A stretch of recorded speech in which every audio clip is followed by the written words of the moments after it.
What's going on, guys? Tony here again. How to do a parasitic draw test. I'm gonna get right to it, try to be as detailed as possible, and let's see how this goes out. Okay, what is a parasitic draw? A parasitic draw test simply means that there is a draw on the system, right, on the electrical system, and it's draining the battery over time.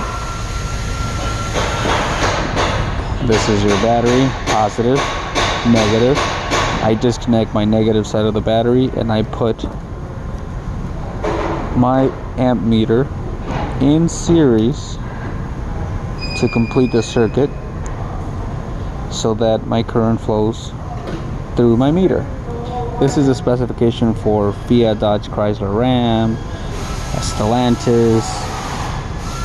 It's hard to see this. It's rare. Sometimes you'll see it a little bit higher, but that's normal.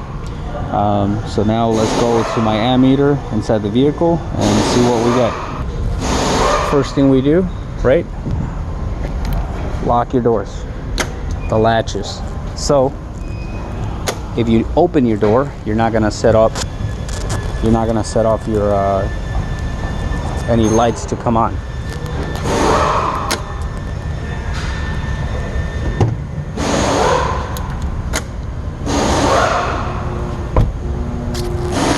The lights have gone out. I'm going to remove my diagnostic tool. Key off. Press lock.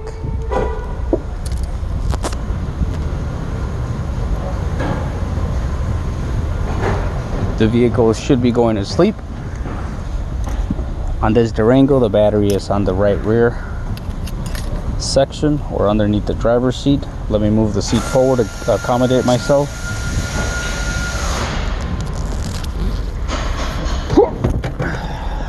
Look, man, I know quality wise it's not the best. I try to be a busy man, so it's difficult for me to find a time to edit my channel and do all that great stuff, but it's as good as it's gonna get. All right, not bad for free content and education, I think. Disconnect your battery now, and as I said before, I always go on the negative side, right?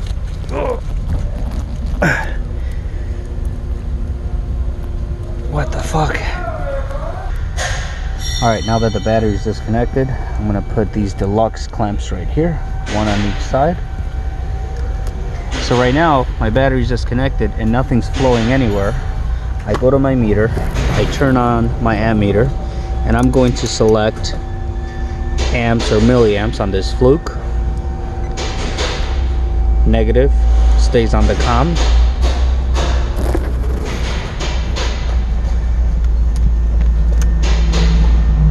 My positive goes right here where it says amps. Okay, I put one side, and we might see those lights come on when I complete the circuit. Nope.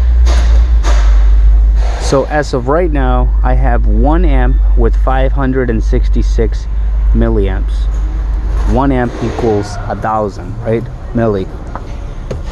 To show you, I'm going to turn on these lamps so that you can see the effect it has on my meter. The lights are on. You can see that it changed to 312 milliamps. Now I'm going to turn them off. Off. Sorry. Off. On. Off. So if this was the meter that you have, all you have to do is you got to find a parasitic draw, right? Right now you got 85 milliamps, and we're gonna wait typically about 10 to 15 minutes to make sure that that drops as low as possible. That's a little too high for me. I want to see 0.03, maybe 0.034, right? 85 milliamps is a lot. There you go, it's climbing again. Why? Now it dropped.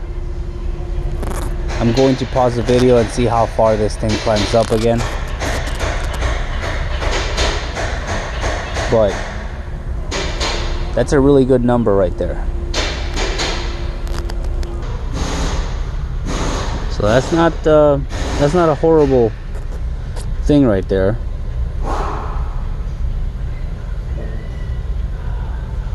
There it is. It jumped up.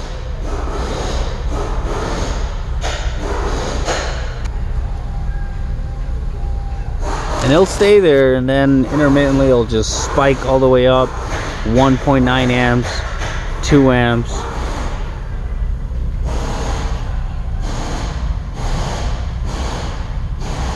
There it is, right? So now I can go in and out of the doors at the back and everything, start disconnecting the door harness, start disconnecting front, left, right, rear, start disconnecting tail lamps, making sure that this number drops. But I'll show you another way to go about it.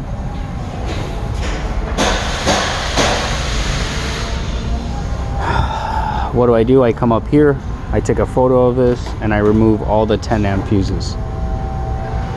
Go inside, see if my meter drops. If it doesn't drop, put all my 10 amp fuses in there, wait 5 minutes, and then pull all my 20 amp fuses. Go inside and see if it drops. If it doesn't drop, put them all back in, and then pull out the 25, pull out the 30. You get what I'm saying? Let's say I pull all the 10 amp fuses and the parasitic draw dropped, then I know that it's going to be in one of those 10. It's better than going 15, 10, 40, you get me, 25, 25, 15, 10. You get what I'm saying? So it speeds up things a little bit. Now let's say that I've pulled all of my fuses out and it doesn't, the parasitic draw doesn't go down. Then you go ahead and pull out relays. Well, in this scenario, I pull all the relays out and the parasitic draw didn't go down. I went ahead and disconnected components, alternator, PCM, go ahead and disconnect body harnesses, door harnesses, and see if it drops. And it didn't drop. And okay, something's obviously wrong. So I went down and I started looking all the way down there. There was this relay. I had no idea what it was for, so I had to wiggle this out. Sometimes one wishes we had 3 hands.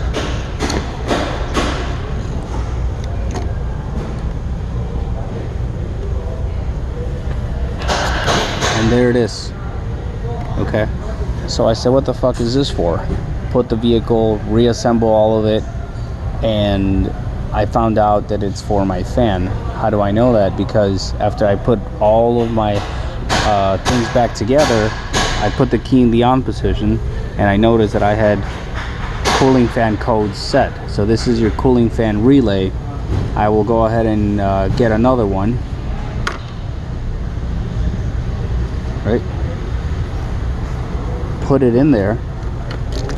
First of all, what we're going to do is make sure that those wires are not corroded in there.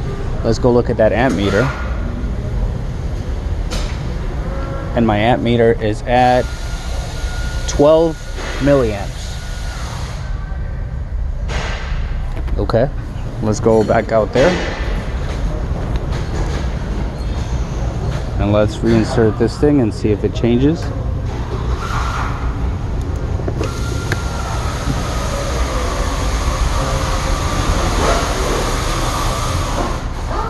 $162 milliamps. All right, let's go ahead and pull this thing out.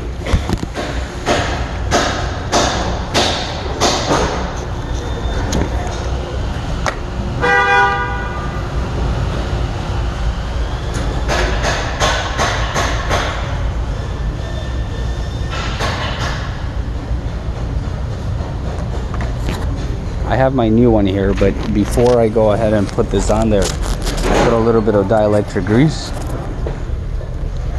My parasitic draw is at 250 milliamps, and I'm gonna wait and make sure that it drops all the way down there, which it will. There it is, and it's gone. So let's go ahead and pop this in there and see what changes it does.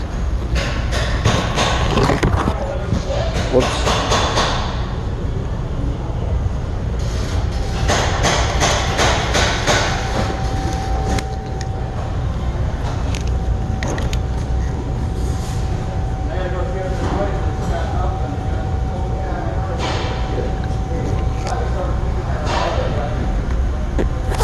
The new one's in there. And I'm gonna say this is a fix.